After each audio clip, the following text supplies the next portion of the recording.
Hello Boro fans, it's Joe from Boro Fan TV and this is the preview for the upcoming game on Saturday the 1st of May with a 3 PM kickoff as the Boro take on Luton Town in the Scarbet Championship at Kenilworth Road.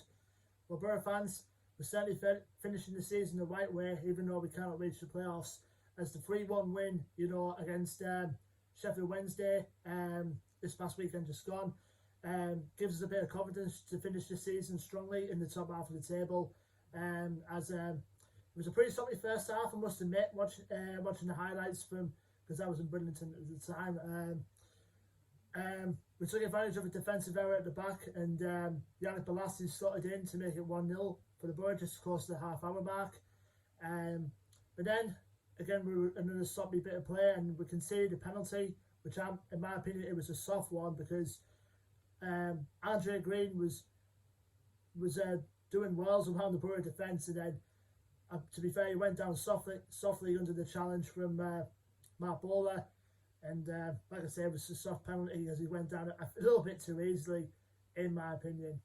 But either way, Josh Windass slotted a penalty away, another one who Boro would be potentially linked with come the summertime, slotted away the penalty rather, to make it 1-1 going into half time. And in the second half, we stood strong, we stayed firm, and then what a moment for 18-year-old Josh Coburn for getting his first senior goal. He's done well in the under-23s and under-18s. He only signed his first professional contract with us back in January, I think it was. But he netted his first senior goal to make it 2-1 with a brilliant header from the back of Paddy McNair's cross. Came off the post and in, past Kieran Westwood to make it 2-1. And then we steal the 3 points with a nice bit of play to make it 3-1 with Duncan Watmore slotting in a tap in to make it 3 points against for us against the Owls, who obviously have their own troubles as well, like in terms of trying to get out of the relegation. So, but either way, we had other matters in hand, like finishing strong in the top half. We're still currently sitting 9th place at the moment, going into this game coming up against the Hatters. Of course, this is Boro's last away game of the season, so a long trip down to Bedfordshire is going to be a tough ask, but I'll go on to Luton in a sec. Obviously on the injury front, we're still missing the odd few, like Brown, Morsey, Fry and Tavernier still out for the season. As far as the other three go, Daniel Fisher picked up a knock, I think, in the QPR game, so I'm hoping, fingers crossed, he'll be back into the fold sooner rather than later.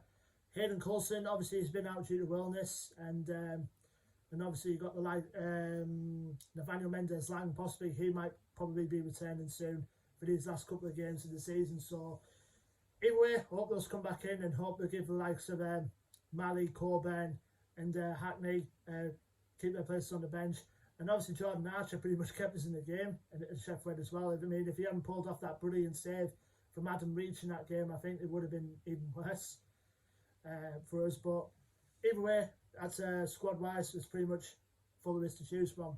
Now our opponents, Luton Town, pretty impressive to have this season, because I think many of them were tipped in to actually be relegated by this time by now. But to be fair, they've done well. Obviously, when they came into the Championship last season, obviously most of the work, because they've done back-to-back promotions before this, they were under the current manager Nathan Jones, who took them up from League 2 all the way up to nearly the Championship. But I think whilst they were still in League 1, Nathan Jones left to go to Stoke. Unfortunately, it never worked out for him there. And Graham Jones was manager at Luton at the time, and then he got the sack. And Jones came back in, and he reinstalled the team from right where he left off to begin with. And is securing their best ever finish now at the moment. They're currently 2 places below Boro in 11th at the moment. So they're currently 3 points below us, and they do have a game in hand as well, because I think in midweek afterwards they do play Rotherham, which is one of their games in hand. The record going into this game is played 43, won 17, drawn 9 and lost 17. Last game out for them was a 3-2 win away from home at Bristol City. So, like I said, Luton, having a good season. I mean, I thought, like I said, I thought they would have been around the relegation places, but not at all. They're having a very good season and hopefully finishing in the midpoint of the season, around mid-table. But obviously, they've got now to play for like us, so it should make for a tight game in itself. As for players to watch out for, Most notably on the top of my list, we've got to watch out for is James Collins, who's usually a nuisance every time he plays against us, to be honest. I know he's been linked with a few championship clubs recently, as of the last window and probably the current one as well. I know Preston North End were one of the recent ones to sniffing around him, so he'd be one to watch out for. Also, one who's just come in January as well, who's been performing well for them as of late, in Elijah Adebayo, who's coming from them from Warsaw. He's adapting well from League 2 over to the Championship, and he's grabbed a couple of goals in his last few games, so he's another one to watch out for. Also, Ryan Tunnicliffe as well, who's also a nuisance for Luton when he plays against us as well, the former Manchester United and Fulham man.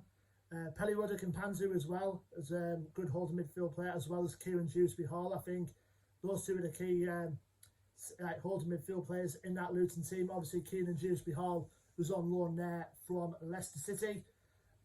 Sonny Bradley, I remember, who scored that worldie, you know, in that 3-3 draw that we played against them last season at Kenilworth Road. Him and Matty Pearson are the rocket beat of their defence, and he got the likes of Gazenga, Lawar, can cause a threat on the wing as well. So, like I said, Luton, they've had a pretty impressive season, and hopefully, you know, fingers crossed for them to do well in the future, but obviously not when we play them this coming Saturday. Now, the last time we played them was obviously at the Riverside back in December, just before Christmas. Boro won the game by 1-0, courtesy of an early second half goal from Chiba Akpom. And we also remember that game as well for that controversial red card that was showed to Sam Morsey that day. I remember most Boro fans were up in arms about that. But like I said, we had good games against Luton in the past. Obviously, like I said, the 3-3 draw that we had at Kenilworth Road last season is probably one of the more memorable points of that season, where we did actually perform well, even though we took away a point. And I'm pretty sure that British Sombalonga's penalty was obviously most remembered for all the wrong reasons. But either way, it should make for a tight game. Obviously, both sides got now to play for, but to finish strong going into the top half of the table. So hopefully, you know, fingers crossed, we finish our last away game of the season strong with 3 points on the board.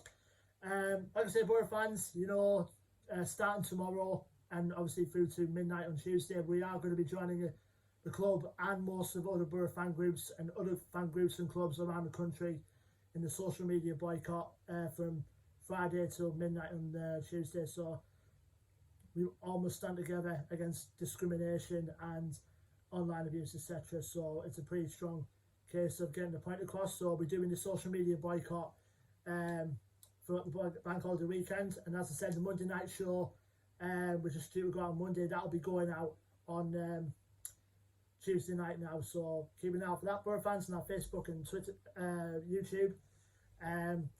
Let me know your thoughts and predictions for the Luton game below in the comment section. Don't forget to like, share and subscribe. Our social media links to our Facebook, Twitter and Instagram are going to be below in the description. And until then, Boro fans, I've been Joe from Boro Fan TV, and I will see you for the preview for the last game of the season, which will take place in just a week from now, either the 7th or 8th of May, I think it is, if I can get the dates right, as Boro host relegation-haunted Wycombe Wanderers, who might be down by then, at the Riverside, a week from the Luton game. Until then, Boro fans, take care, stay safe, and up the Boro.